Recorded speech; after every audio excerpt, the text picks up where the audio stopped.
Bayangkan sebuah pulau yang jika dibentangkan di peta, ukurannya lebih luas dari seluruh wilayah Indonesia. Bukan negara, bukan benua, hanya satu pulau. Pulau ini tertutup es hampir sepanjang tahun. Penduduknya bisa dihitung dengan jari dibandingkan luas wilayahnya. Dan namanya Greenland. Tapi tunggu dulu. Jika namanya Greenland, yang berarti tanah hijau, mengapa hampir seluruh permukaannya justru putih oleh es? Dan bagaimana mungkin pulau yang terlihat kecil di peta dunia ternyata lebih luas dari Indonesia, negara kepulauan terbesar di dunia? Di video ini, kita akan menjelajahi fakta yang jarang dibahas, ilusi peta dunia, sejarah penamaan Greenland, hingga alasan mengapa pulau ini memainkan peran penting bagi masa depan bumi. Ini bukan sekedar soal ukuran, ini adalah cerita tentang persepsi, geografi, dan planet tempat kita tinggal. Jika kamu pernah melihat peta dunia di dinding kelas atau buku pelajaran, kemungkinan besar kamu melihat Greenland tidak terlalu besar. Mungkin sedikit lebih besar dari Indonesia, atau bahkan tampak seukuran Australia. Padahal faktanya sangat berbeda. Greenland memiliki luas sekitar 2,16 juta kilometer persegi, sementara Indonesia memiliki luas sekitar 1,9 juta kilometer persegi. Artinya, secara teknis dan geografis, Greenland memang lebih luas dari Indonesia. Lalu mengapa mata kita selama ini tertipu? Jawabannya ada pada satu hal, proyeksi peta dunia. Sebagian besar peta dunia menggunakan proyeksi Mercator, sistem pemetaan yang dibuat pada abad ke-16 untuk kebutuhan navigasi laut. Proyeksi ini sangat berguna bagi pelaut, tapi punya satu kelemahan besar. Semakin dekat suatu wilayah ke kutub, ukurannya akan terlihat semakin besar dari ukuran sebenarnya. Greenland berada sangat dekat dengan kutub utara. Akibatnya, di peta dunia, ukurannya tampak membengkak.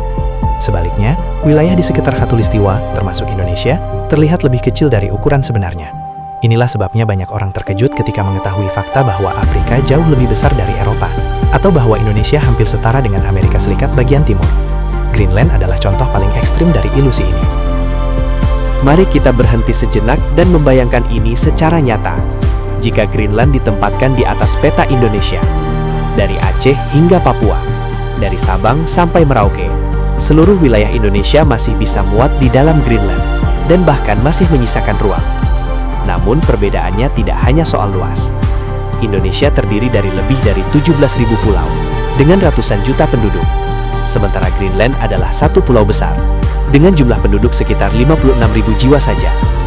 Bayangkan satu pulau raksasa, hampir sebesar sebuah benua kecil. Namun penduduknya lebih sedikit dari satu kota kecil di Indonesia. Ini menjadikan Greenland sebagai salah satu wilayah dengan kepadatan penduduk terendah di dunia. Ada satu kesalahpahaman umum yang sering muncul. Bukankah Australia pulau terbesar di dunia? Jawabannya, tidak sepenuhnya benar. Australia secara geografis diklasifikasikan sebagai benua, bukan pulau. Karena itu, gelar pulau terbesar di dunia secara resmi dipegang oleh Greenland. Greenland bukan benua. Ia berdiri sendiri sebagai satu pulau raksasa. Dan status ini membuat Greenland sangat unik. Ia terlalu besar untuk disebut pulau kecil, tapi tidak cukup untuk disebut benua. Ia berada di antara dua dunia. Sekarang kita masuk ke salah satu bagian paling menarik dalam cerita Greenland. Mengapa pulau yang tertutup es ini disebut Greenland? Nama ini diberikan oleh seorang penjelajah Viking bernama Erik de Red sekitar abad ke-10. Menurut catatan sejarah, ia menamai wilayah ini Greenland sebagai strategi menarik pemukim. Nama yang terdengar subur dan menjanjikan tentu lebih menarik daripada tanah es. Namun ada juga teori lain yang lebih masuk akal. Pada masa itu, iklim bumi memang sedikit lebih hangat dibanding sekarang. Beberapa bagian pesisir Greenland kemungkinan benar-benar memiliki vegetasi hijau selama musim panas. Namun seiring berjalannya waktu, kondisi iklim berubah. Hari ini, sekitar 80% permukaan Greenland tertutup lapisan es permanen. Lapisan es ini bahkan memiliki ketebalan hingga 3 km di beberapa bagian. Lapisan es Greenland bukan sekedar salju biasa.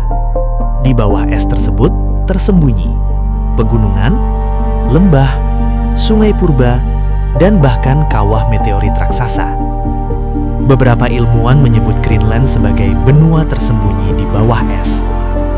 Jika seluruh es Greenland mencair, sebuah skenario ekstrim, permukaan laut global bisa naik hingga sekitar 7 meter. Itulah sebabnya Greenland sering menjadi pusat perhatian dalam studi perubahan iklim. Bukan karena dramatisasi, tetapi karena dampaknya berskala global. Mari kita bandingkan secara sederhana. Iklim tropis, hujan lebat, hutan hujan, keanekaragaman hayati tertinggi di dunia. Greenland, iklim kutub, musim dingin ekstrim, hampir tidak ada pepohonan, kehidupan terkonsentrasi di pesisir. Indonesia hidup dengan laut yang hangat. Greenland hidup berdampingan dengan laut es. Indonesia memiliki ribuan budaya dan bahasa. Greenland didominasi oleh budaya Inuit yang sangat erat dengan alam.